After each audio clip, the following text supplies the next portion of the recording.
Salut les popins. Comment que ça va-t-il bien? Ça booste? Bah moi aussi, ça booste. Super. Bon, la bonne nouvelle c'est que j'ai plus mal au cuisseau. Et puis aujourd'hui, on va se faire un truc qui va sortir un peu de l'ordinaire. Pourquoi?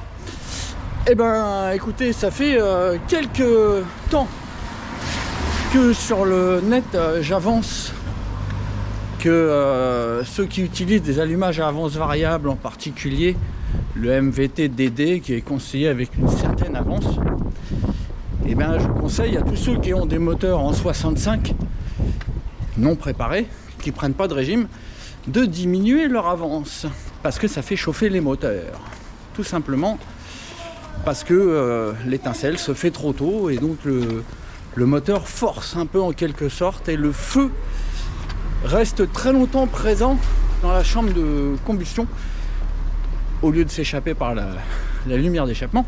Bref, vous avez vu qu'avec le CPI actuellement je rencontre des petits problèmes de chauffe. Enfin, je trouve que ça chauffe énormément plus que le Doppler qui lui est un cylindre très poussé et un 50. Mais je suis pas loin d'obtenir la même puissance avec le CPI et le Doppler. Donc, mis à part le fait qu'il y ait les deux sorties d'eau sur la culasse, j'ai un peu de mal à comprendre pourquoi j'ai plus de 10 degrés de différence. Théoriquement, la température est proportionnelle à la puissance développée. Donc j'ai non seulement des petits problèmes de température, mais vous avez vu que le ralenti était très difficile à régler avec 6 d'avance. Sachant que c'est l'avance que je mets sur le Doppler par exemple ou le moteur CPI précédent, et je ne rencontrais aucun problème pour régler un ralenti bas. J'ai un cylindre, a priori j'ai une configuration qui est extrêmement efficace à bas régime et a priori donc trop efficace pour mettre des avances élevées, ce qui fait que, comme je vous l'ai dit juste avant,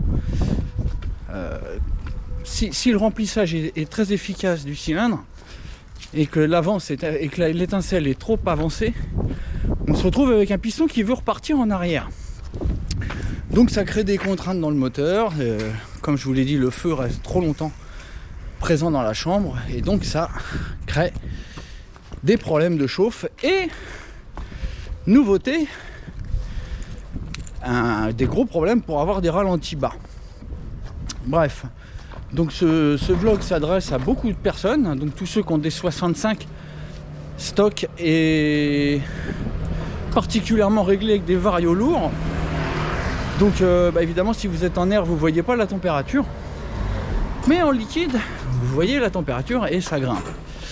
Donc aujourd'hui on va faire quelque chose qui va sortir un peu de l'ordinaire. Vous devinez? Non, c'est pas possible. C'est pas possible que vous deviniez. Moi-même, j'hallucine de faire ça. On va mettre un allumage d'origine sur la mobilette. Voilà l'affiche de ce vlog qui va se dérouler sous vos yeux. Donc, ça va être très intéressant. Donc là, la bonne vieille mob de merde, bien malheureuse. Plus de moteur et même plus d'allumage, même plus de CDI ni de bobine, évidemment. Tout est là. Cette titinette sera de retour prochainement avec un moteur qui ne manquera pas d'intérêt. Cette mob, on va la mettre avec un moteur à air, Carter Boost, un cylindre top secret et la Calus Boost évidemment. Et puis on verra ce que ça donne. Revenons à nos moutons. Alors, heureusement j'ai plusieurs allumages. J'ai trouvé un allumage là où je peux mettre le CDI et a priori là je peux brancher la bobine. Ensuite là il y a une masse, je suppose qu'il faut la mettre au cadre et faire un retour qui retourne à la bobine, alors que celui-ci je vois pas trop comment je peux le monter. Je sais pas ce que c'est, à mon avis ça doit être un allumage qui était pour les Fosc. Ah bah non, puisqu'il y a une platine 203. Bref, celui-là ça ira pas, donc on va monter celui-là en espérant qu'on va avoir des étincelles belles. Alors voilà, on va virer la star des allumages, mon PVL, qui, d'après moi, fournit trop d'avance.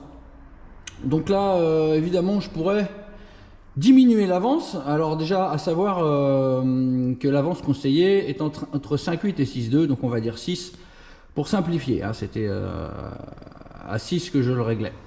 Donc il faut savoir que à 6, vous avez une avance de 30 degrés. C'est-à-dire que vous mettez à votre point mort et ensuite il faut 30 degrés de rotation et c'est énorme.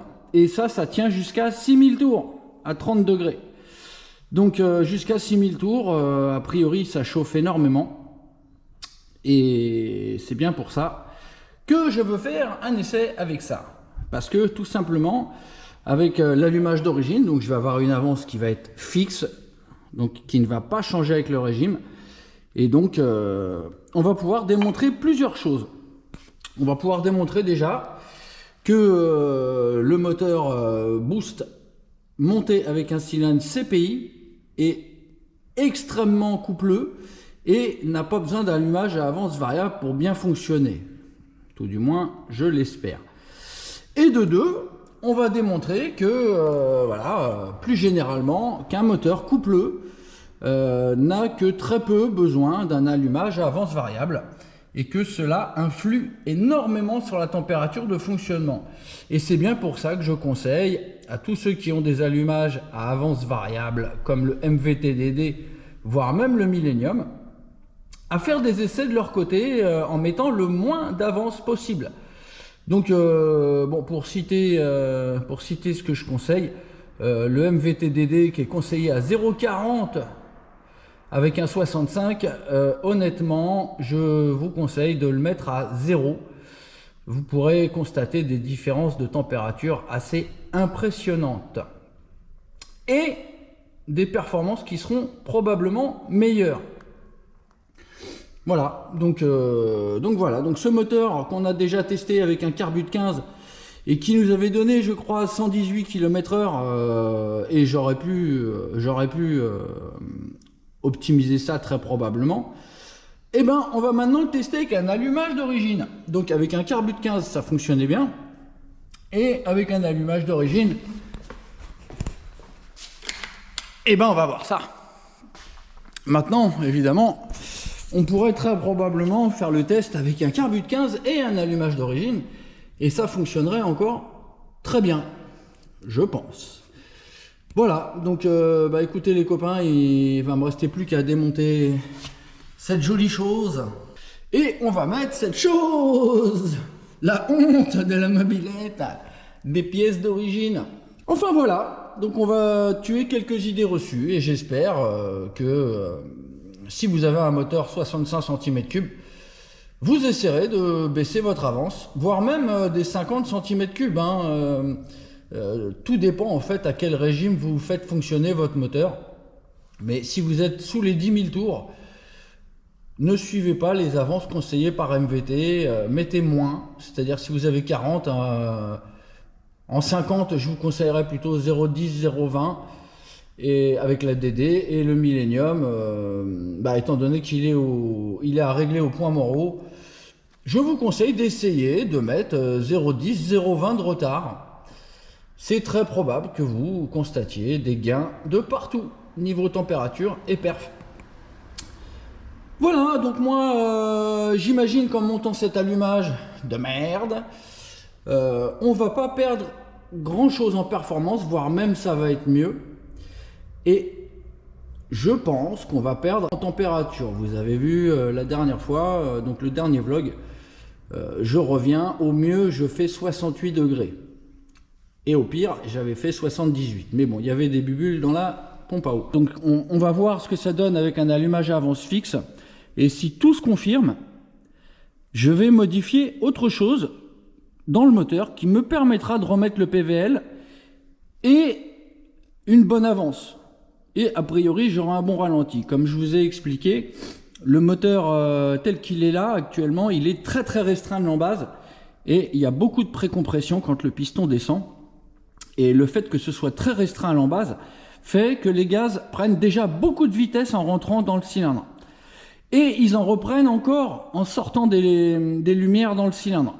Donc les gaz vont très très vite, même à bas régime, et c'est pour ça que ça balaye très bien, les gaz sont bien homogènes, et c'est pour ça que de mettre trop d'avance, ça crée des problèmes, parce que c'est bien homogène, donc ça s'enflamme très bien, et le piston étant bien avant le point Morot, ça a tendance à le renvoyer en arrière, et c'est pour ça que ça calait lorsque je baissais un petit peu trop le ralenti. Voilà, donc l'allumage d'origine va nous permettre de vérifier déjà le régime de ralenti, surtout que ça va nous remettre de l'inertie. Donc là, à mon avis, je vais arriver à avoir un ralenti super bas. Et de plus, on vérifiera les températures. C'est encore mouillé dehors et j'ai pas pris mon casque, mais je rentrerai chez moi si j'ai fini de monter l'allumage assez tôt et que j'ai de l'étincelle. Voilà les potes. Voilà, je vous ai bien expliqué tout. Voilà, et donc si on voit que ça marche nickel avec l'allumage d'origine, que ça tient bien le ralenti, la prochaine étape, ça sera de démonter le cylindre et je vous montrerai quelle est la modif à faire pour que ça fonctionne bien avec un allumage à avance variable, avec une avance correcte. Sinon, si vous avez des allumages d'origine et que ça fonctionne super bien comme ça, hein, si on constate que ça marche fort, vous pourrez ne pas modifier vos cylindres. Voilà, bon, allez les potos, je vous laisse, hein, j'ai soif mais j'ai rien à boire. Allez, à toutes. Petite update pendant le montage de l'allumage d'origine, donc j'en profite pour apprendre des choses. Ce sera bien, il va falloir que je garnisse un peu la notice des carters. Donc quand on utilise un allumage d'origine, il y aura une petite modif à faire sur l'allumage. Vous pouvez voir ici le trou là, il est beaucoup plus grand que là. Là c'est d'origine et là c'est ce qu'il faudra faire. Tout simplement parce que le cône vient toucher là, sur l'intérieur, et donc il faut agrandir. Donc moi j'ai sorti ma queue de rat, et puis j'ai fait ça en 5 minutes sur le Fox, hein, vraiment rien de compliqué. On conserve le centrage hein, qui est là, le centrage. Le diamètre intérieur ne sert absolument à rien. Et voilà. Donc ça, vous voyez, ça, il y a un petit peu de jeu, nickel. Voilà, donc normalement là, je peux monter sans problème. Bon voilà, on a un magnifique allumage d'origine, monté un peu à l'arrache. Hein. Fixation de la bobine par Rilsan. En réfléchissant un peu, normalement quand le moteur va monter, ça ne devrait pas toucher au pignon. Ça ne devrait pas, je dis bien. Et ça ne devrait rien arracher, le fil de bougie passe en dessous. Voilà, on a un résidu de PVL et qui ne devrait pas poser de problème. Bon, alors l'heure est venue de voir ce que ça donne avec un allumage d'origine. Déjà, la première chose qu'on va vérifier, c'est si on peut arriver à avoir un ralenti bien bas. Voilà, donc ça sera déjà la première indication. Ensuite, on pourra jeter un œil à la température. À savoir que j'ai mis une grosse avance, hein, j'ai mis 1,5 d'avance. Donc on va déjà voir ce que ça donne. Après, j'essaierai peut-être de mettre moins et on verra si ça marche toujours pareil. Alors, est-ce que ça va démarrer? On va mettre un petit coup de starter quand même. Ah bah. Ah yeah. Allez, action. Oh.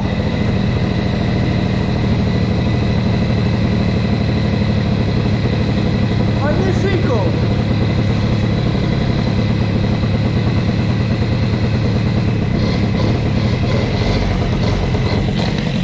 J'ai enlevé le starter. Ah, c'est vrai que j'ai changé d'antiparasite et le contour est branché sur l'antiparasite. Quand on n'a plus de contour, ah, c'est moins vif. Hein. C'est normal, l'allumage fait pas le même poids. Hein.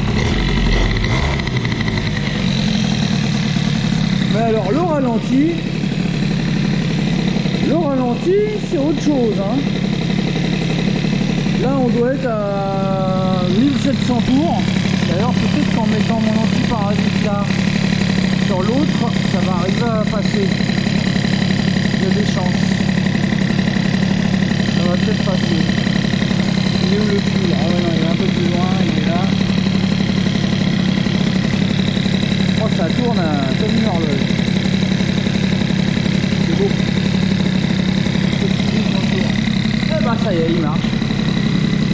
à 2000. Regardez. Avec une stabilité incroyable. 2000. 1900. Et on va essayer de baisser encore.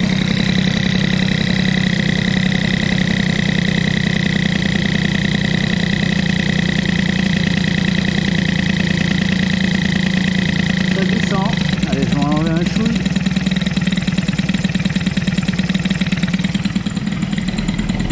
Oh lolo, c'est beau. C'est beau. Oh, le ralenti est phénoménal, hein. J'ai plus l'habitude avec mon rotor interne qui pèse rien et mon variateur qui pèse rien. Bon écoutez, hein, pendant que la titinette continue de chauffer, on a la confirmation là avec l'allumage d'origine que avec encore moins d'avance, ça tient encore mieux le ralenti et vraiment à très bas régime. Maintenant on va aller faire un petit tour tout à l'heure pour voir ce que ça donne. Mais pour ça il va falloir que j'aille chercher mon casco. Et puis en faisant une petite prière qu'il n'ait pas pleuvu. Et puis on va voir qu'est-ce que ça donne cette affaire. Hein, parce que bon, ça peut être pas mal. Bon, notons quand même que j'ai une avance de 1,5. Hein. Donc ça risque quand même de chauffer quelque peu. On verra si ça monte à 68 degrés, voire 78. À ce moment-là, il faudra peut-être baisser encore un peu l'avance. Parce que là, comme je vous dis, on est à 1,5. C'est beaucoup. C'est quand même beaucoup. Mais bon, j'ai l'impression que je suis quand même riche dans les hauts régimes. Donc ça devrait le faire. Voilà. Bon, elle a quand même pris 3 degrés depuis tout à l'heure, la titine. Mais on n'est pas dans les extrêmes comme on était avec l'autre allumage. Avec l'autre allumage, j'avais dû assez rapidement couper la machine, hein, à force de tourner au ralenti. On est arrivé à 78. Donc je pense qu'on est sur la bonne voie pour avoir des meilleures températures. 61. Bon. Allez, je vous reprends tout à l'heure avec les mains toutes propres, les outils tout rangés. Et un Serflex rajouté parce que je vois que l'antiparasite du PVL se balade un peu trop. A tout à l'heure les copains sur la mobilette. Tchuss. Bon, nous y voici, nous y voilà. Donc, eh ben on est parti pour tester la titinette avec un allumage d'origine. Donc l'objectif, voir ce qui va se passer au niveau des températures. Mais également au niveau du comportement, ça sera très intéressant de faire une comparaison entre, enfin voir ce qu'apporte un rotor interne à avance variable comparé à un allumage d'origine. Donc on sait déjà, c'est beaucoup moins vif. Hein, quand je mettais les coups de gaz sur le trépied tout à l'heure, c'était moins, c'était pas moins comme d'habitude. Donc voilà, donc voilà ce qu'on va pouvoir déjà constater. Et donc on verra bien au niveau des températures. Donc là, donc j'ai fait assez vite. On est à quelle température? 26 degrés. Bon, bah on a 10 degrés de plus que la dernière fois en partant. On se souviendra que je suis arrivé au feu où je fais mes démarrages. J'étais à 60 degrés avec le PVL. N'oublions pas que j'ai 1,5 d'avance, donc c'est quand même beaucoup. Et que donc, si je mettais moins d'avance, on aurait des températures inférieures. Bon, enfin bref. Bon, j'ai remonté un petit peu le ralenti quand même depuis tout à l'heure.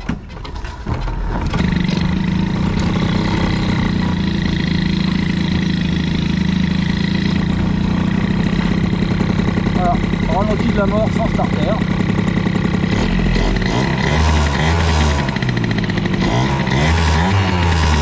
Ah, c'est moins vif, il n'y a pas à chier. Hein.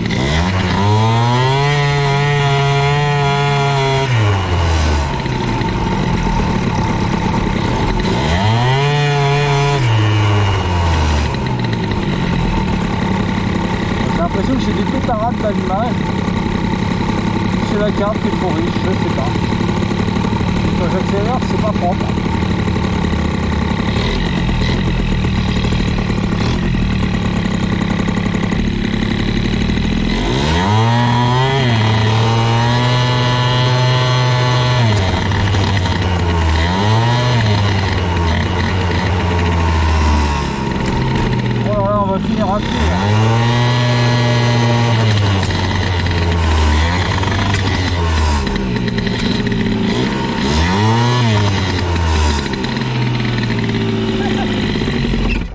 Bon allez, on finit à pied.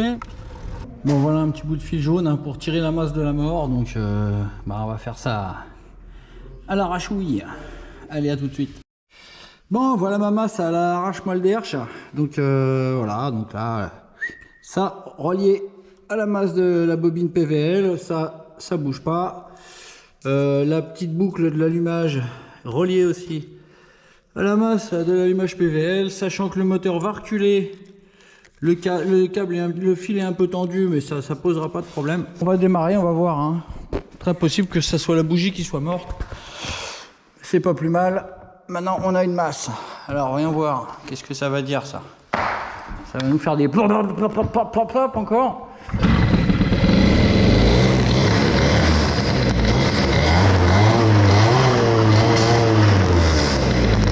Bougie! Bon, bougie changée, hein. Donc je confirme, hein. Regardez, la carbe est bien grassouillette, hein. Il faudrait que j'appauvrisse, mais c'est pas grave. Enfin bon, c'est bien la preuve que les bougies Racing détestent les carbes grasses. Voilà, donc bougie cramée. Peut-être qu'avec un coup de brosse, je vais arriver à la sauver. On verra, hein. En tout cas, je la remettrai pas avec cet allumage. Voilà. Bon, allez, démarrage avec la bougie, la nouvelle bougie. Normalement, ça devrait winner pas mal. Ça devrait plus faire paf.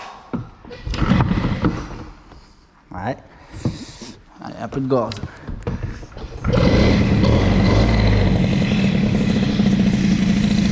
Allez, paf ou pas paf?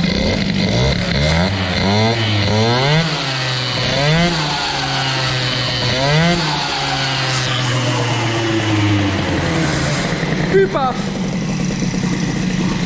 Plus paf signifie qu'on y retourne. Allez, à go. Allez, on est reparti. Avec une carbe trop grasse, une nouvelle bougie. Et puis là, on va partir. Il va pas être à 16 degrés le moteur. Hein. Bref.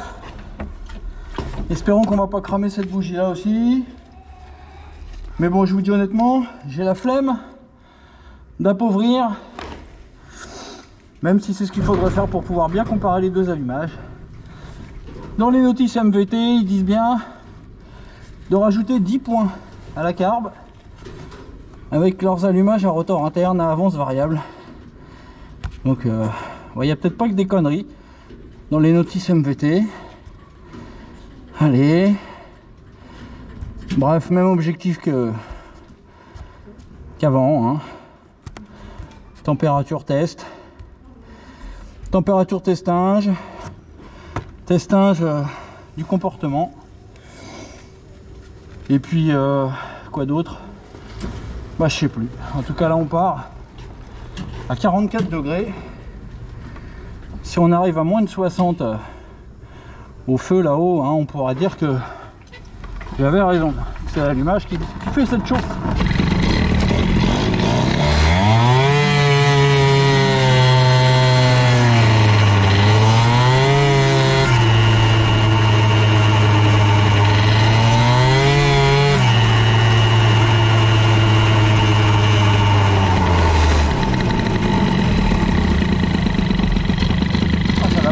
Une bougie en bon état.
On a notre réponse, hein. J'ai pris 6 degrés entre le box et ici. alors que je suis parti à 44, on arrive à 50, bref, plus rien à voir avec le rotor interne à avance variable, et en plus ça marche bien, ça marche vraiment bien. Juste le vario demanderait à être allégé un peu plus, c'est tout. Bon, la machine marche bien, ça a l'air de vibrer un peu plus qu'avec l'autre allumage, mais c'est tout à fait honorable, hein. Je peux vous assurer qu'une fois qu'on est dans les tours, ça répond quasiment aussi bien, hein. La différence c'est vraiment quand je mets des gaz en rond là. Voilà, bon.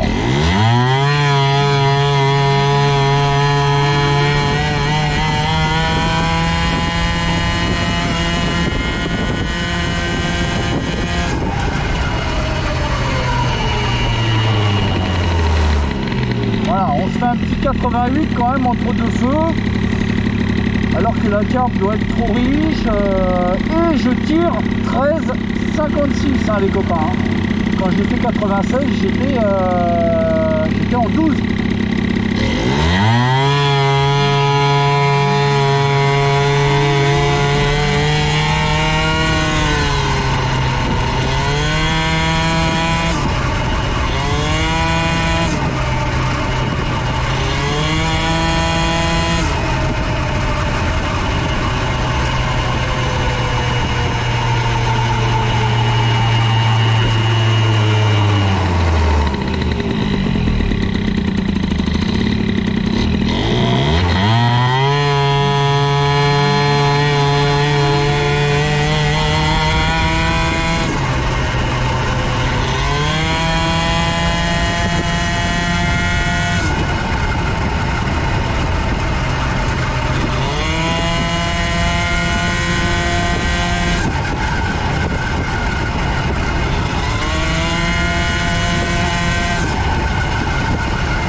Bref, vous voyez là, je lui en ai mis plein la tête.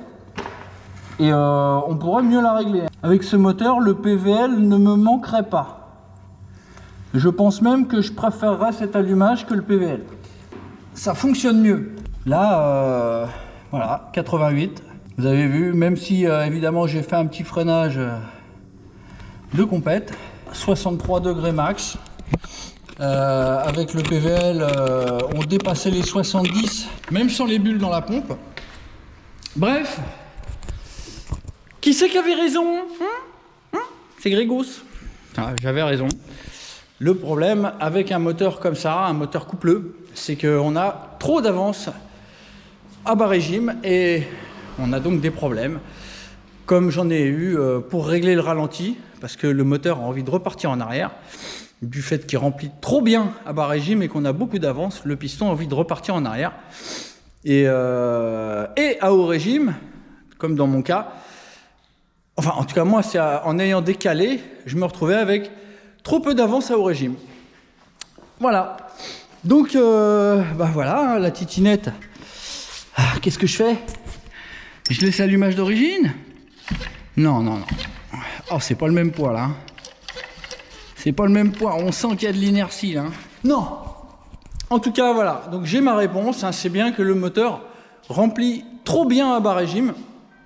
Et donc je sais quelle est la différence entre ce moteur-là et l'ancien CPI. La différence, c'est qu'il y a une bielle 80 et que là, il y a une bielle 76, et comme je vous l'ai déjà expliqué, le cylindre descend 4 mm plus bas, et on a les parois de transfert à l'embase qui dépassent de l'embase du cylindre, et qui viennent obstruer donc l'entrée des couloirs de transfert. Ce qui fait qu'avec la précompression, on a un... Les gaz prennent déjà de la vitesse en rentrant dans le couloir, et ils en reprennent en plus en sortie dans le cylindre. Ce qui fait qu'on balaye super bien à bas régime, et donc on a beaucoup trop d'avance à bas régime. Et donc ça ne tient plus le ralenti. Là, je suis arrivé à l'extrême du phénomène. Voilà. Bon, bah écoutez, je crois que là, il n'y a plus grand chose à dire, mis à part que maintenant, pour remettre le PVL, j'ai bien envie donc de faire la modif que je conseillerais dans la notice pour tous ceux qui vont monter du cylindre nitro ou le CPI en bielle 76, parce qu'en bielle 80, il n'y aura pas besoin de faire cette modification, ça respirera bien à l'embase. Donc, si vous montez le CPI avec un allumage d'origine, vous avez vu, il n'y aura pas besoin de faire de retouche. Mais si vous avez un allumage à avance variable, il pourrait être judicieux de faire cette modification. Est-ce que je vais devoir faire cette précision dans la notice? Si vous utilisez un allumage à avance variable, faites cette modification sur le cylindre. Si vous utilisez un cylindre d'origine, pas besoin, ça marche très bien. Pas facile, hein, ça va faire une sacrée notice, ça va être une encyclopédie avec la petite modif pour passer l'allumage d'origine, hein, pour pas que ça frotte, le cône ne frotte sur la platine. C'est pas facile, hein. C'est pas facile la vie de fabricant de pièces. Bref, je sais pas ce que je vais faire, mais une chose est sûre, c'est que j'aimerais bien arriver à avoir un bon fonctionnement avec le PVL, avoir un ralenti bas et avoir moins de chauffe. Donc pour ça, je pense que la meilleure solution, ce serait de modifier le cylindre. C'est pas facile, les copains. Bon, enfin bref, je vais déjà publier la vidéo comme ça. Vous allez donc peut-être comprendre. Il y a peut-être des gens qui ont rencontré des problèmes avec des 65, donc avec allumage à avance variable, et donc qui avaient des problèmes de ralenti. Et peut-être que ça éclairera ceux qui ont rencontré ce type de problème ou de surchauffe. Hein. Comme je vous ai dit, les MVT en 65 non préparés, c'est-à-dire sous 10 000 tours, il ne faut pas mettre l'avance conseillée de 0,40. Vous mettez 0, ça va très bien. Vous allez perdre 20 ou 30 degrés au cylindre, minimum. Et voilà. Bon, j'espère que ça servira à du monde. Voilà les copains, c'est fini pour aujourd'hui. Moi, je vais réfléchir si je modifie le cylindre ou pas. Voilà. Allez, salut les copains. Tchuss.